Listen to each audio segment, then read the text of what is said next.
Hi, I'm Larry Lettich. Welcome to The Art of Feeling. We therapists can be so annoying. Over and over, we ask the same dumb question. How do you feel about that? How do you really feel about that? But there's a reason we ask that so much.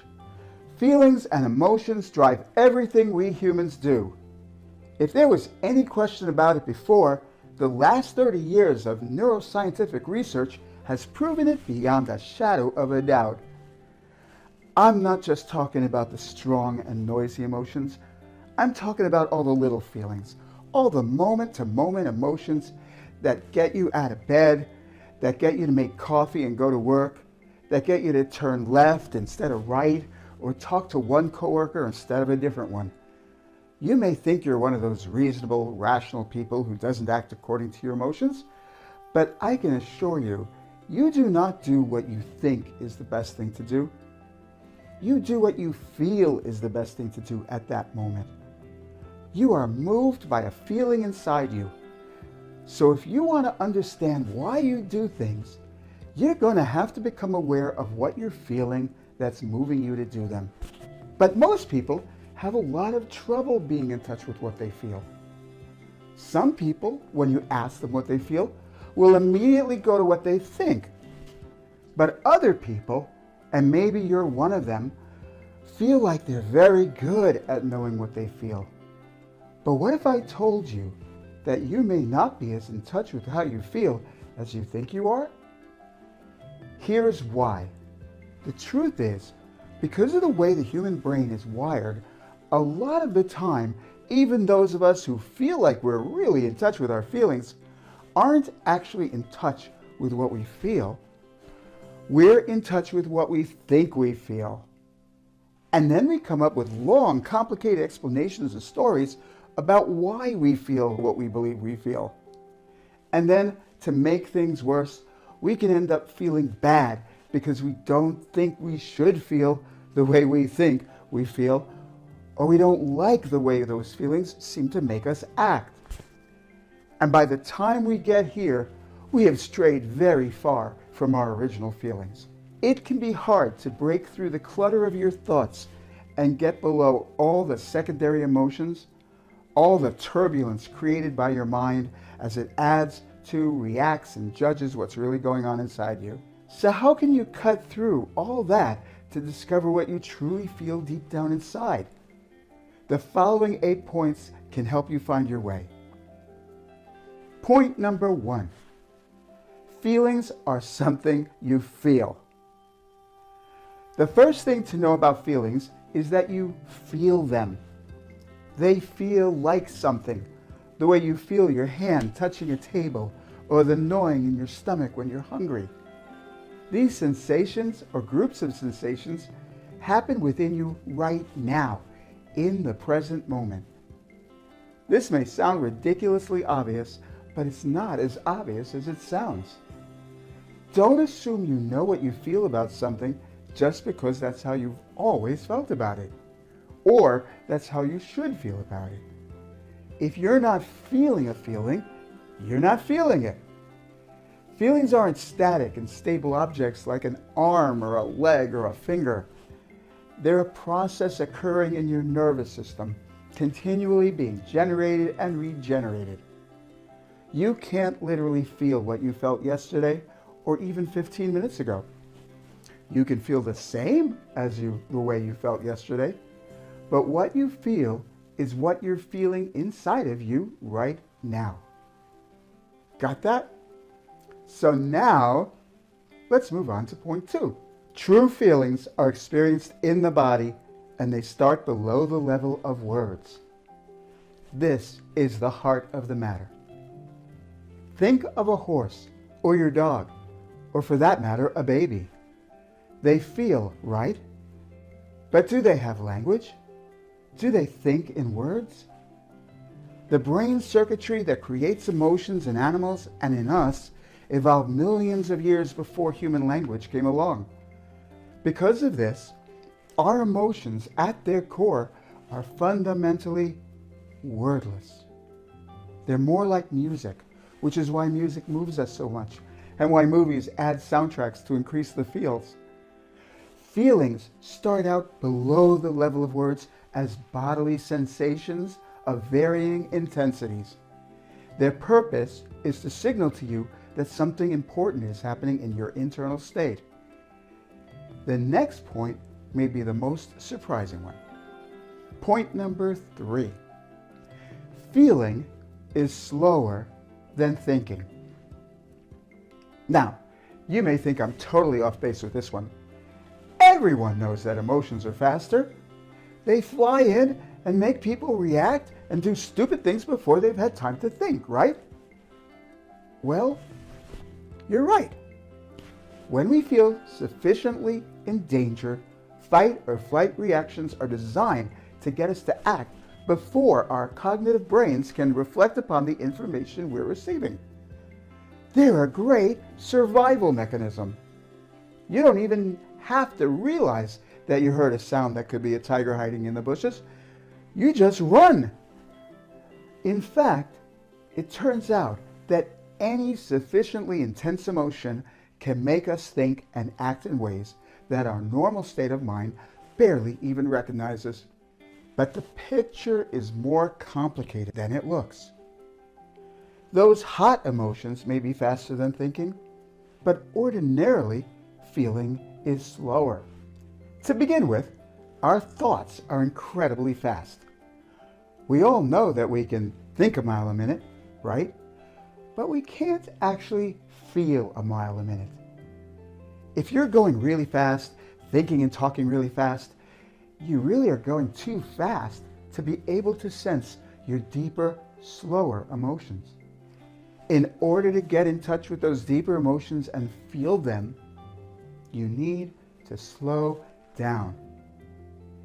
And here's another surprising fact. You're probably painfully aware that your emotions can sometimes hijack your thinking brain. But did you know that it goes the other way too? Our speedy thinking brains hijack our emotions. The truth is, at the slightest hint of emotional discomfort registered in here, our thoughts are ready to jump in and take over the whole situation. Faster than the blink of an eye, our thinking brain gets an entire story running through our minds about what's going on, and it gets us ready to react. And in the process, it pretty much totally shuts down our awareness of the original bodily feeling. Now, it would be nice if our thinking brain was good and wise and calm and objective most of the time. But it's not. Let's not kid ourselves. A lot of time, it does a really bad job. Rather than giving us calm and rationality, a train of thoughts starts rolling. Pema Chodron calls them runaway thoughts, and they produce thought-driven emotions, which leads us to point number 4. Thought-driven emotions are not true feelings. Thought-driven emotions are those emotional reactions you get when your thoughts run amok. And they're bad. You send a text saying, "Last night was amazing, I love you so much," to your girlfriend or boyfriend, and 6 hours go by and they still haven't replied, and you feel a twinge of hurt and fear inside, and then the thoughts kick in. And soon you're thinking, "I'm such an idiot. What was I thinking? He's mad at me. What did I do wrong? She doesn't love me anymore." And you feel like pond scum. Or you're on the highway and someone makes you hit the brakes because they cut in front of you. And your actual bodily feeling is startled and a little scared. But instead you're thinking, "How dare that motherfucker cut me off like that? Who the heck does he think he is? What's wrong with people these days?" You're ready to drop an atomic bomb on the entire highway. But hey, it's your thoughts driving you nuts. So in addition to stop and think, maybe we need to add stop, slow down, and feel. But if your thoughts and emotional reactions don't tell you what you really feel, what does? This leads to point number 5. Feelings often originate as bodily sensations in the center of your body, or images attached to bodily sensations located there. As I said in points 1 and 2, true feelings start as something you can feel, something you experience in your body. But where and how do they show up? Often they make their first appearance as subtle bodily sensations. But not just anywhere. Generally, they start right here, in the center part of your body, somewhere in your chest, stomach, or abdomen. Or they can start as a feeling in your throat or a teary feeling behind your eyes. But wherever you feel them, they're a visceral sensation. This isn't really surprising because our language is full of these. I feel weighed down is a feeling. So is its opposite. I feel like a weight's been lifted from my shoulders. Or how about a sudden sinking feeling? Notice how much you feel those feelings in your body. Sometimes feelings are represented first as images, which is another way our brains process experience. Unlike paintings or movies, however, these images have a visceral, felt quality. For example, a dark cloud has come over me, or it's like there's a wall around my heart. Of course, feelings don't always come to our awareness as sensations or images first, and they usually don't stay there. When their meaning starts to become clear, what you start to get are feeling words. Let's go to point 6. The words for original feelings are simple, but there are more than 6 of them. You may have heard or read that there are 6 primary or categorical emotions: happiness, sadness, anger, surprise, fear, and disgust.